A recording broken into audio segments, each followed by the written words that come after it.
done my cardio, still stuck to my diet, you still aren't freaking changing. You know, I felt your pain multiple times before, fella. I've been there, done that, but I haven't got the t-shirt. Well, what are you trying to say? Oh, well, like I said, I've been there before, and I actually know, having applied multiple tips, to actually break through a fat loss plateau, and it feels good. Are you going to expand on that? And I'll show you exactly how you can break through a fat loss plateau in this video.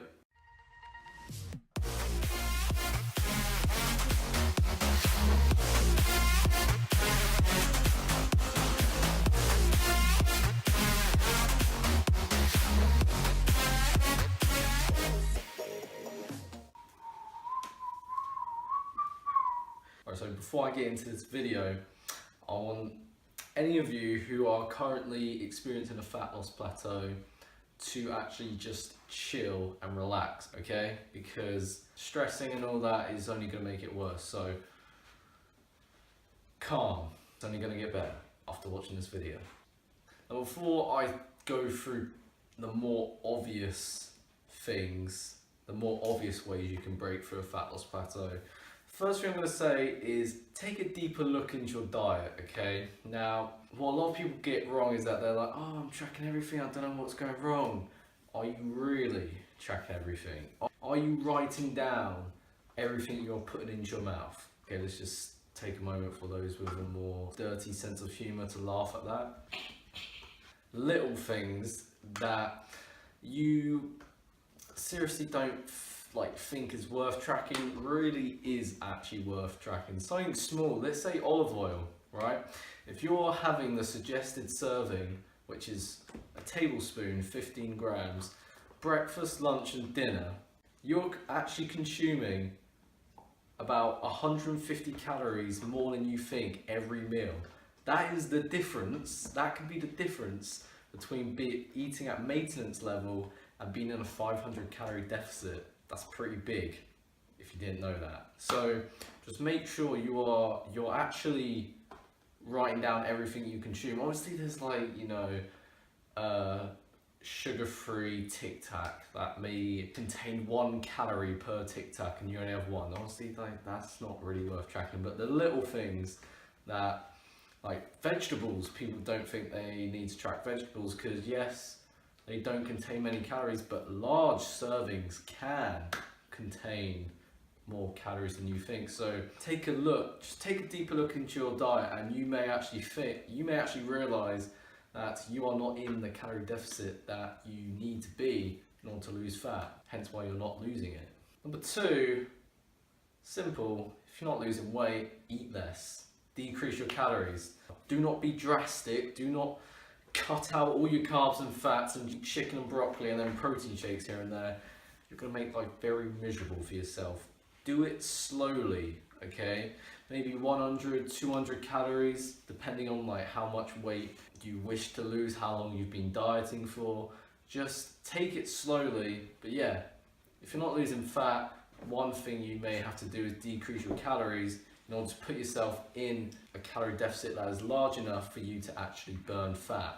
Number 3, similar to consuming less calories, burn more calories, do more cardio, even increase your TDEE, total daily energy expenditure. So maybe if you are doing 2 HIIT sessions a week, why not do 3? If you're cycling for 30 minutes, why not do 40 or 50? And just simple things like this obviously is going to burn more calories, so it's going to then put you in a deeper deficit, which can then result in you burning the fat you wish to burn and lose to help you bust out that fat loss plateau. And even little things, right? When I go back to TDEE, seriously, the little things you do throughout the day can actually equate to more calories burned than you think. Instead of driving to college or work, maybe it's convenient, why not walk or cycle? Burn more calories. If you're in a situation where you are sitting down, sit less, move more. Little things, okay? do more chores, just get about, be more active, burn more calories so that you increase calories out versus calories in. If you can then deepen your calorie deficit, not to the extreme. I say yes, do more cardio, but that does not mean you have to run 5k every day. Don't exhaust yourself. Again, related to point 2, tip 2, take it slowly, do it slowly, okay? Slow and steady wins the race. But yeah, just be more active. And last tip, number 4, simply either increase the frequency of refeed days, or cheat days if you'd like, cheat meals, or, which I strongly advise if you have been dieting for several weeks in particular, have a diet break. Now, increasing the frequency of refeed days, for example, mainly applies, if you're dropping to lower body fat percentages. So like it's advised that those at 10 to 15% body fat have a refeed once a week, but then those that are between 8%, aka shredded, have a refeed twice a week, because obviously the less fat you have, the harder it is to then burn even more. And that can help with raising your leptin, your metabolism and such, but over a period of time, it comes to a point where these refeed and cheat days, once a week or once a weekend, will not raise your leptin and your metabolism and your hormones efficiency to function as optimally, to the point where you continue burning more fat. So there's a point where you simply actually have to do more than just one refeed type day, if that makes sense. So a diet break where you eat maintenance to 10% over your maintenance calories. And so I've said this multiple times, I can't stress enough how much it helps you, not just with then actually burning more fat, but the mental clarity, feeling better physically as well, less tired, less strained. And so I strongly advise a diet break as well if, for example, you're in a situation where all the previous tips I've mentioned didn't work for you. So for me, for example, as I was feeling drained and such, I thought, okay, maybe I have to drop my calories even further, but I wasn't willing to do it because I was mentally out of it. So before I decreased my calories a bit further, I had a diet break, and then after that, I then burned more fat and broke through that fat loss plateau. When I say diet break, I don't mean eat whatever the fuck you want, okay? A week of eating the fuck you want can seriously impact your progress. So a diet break is around maintenance to 10% over your maintenance calories, for those who didn't know. Now, with those 4 tips said, I actually want to give a bonus tip, which is still related, but it's actually to ensure that you actually have or haven't hit a fat loss plateau, if that makes sense. So a lot of people, I've had it myself, where you get too caught up on what the scale is telling you, what the figure reads on the scales when you step on it every morning or every week. You guys got to realize your weighing scales, a weighing scale measures your body composition, not just your fat, right?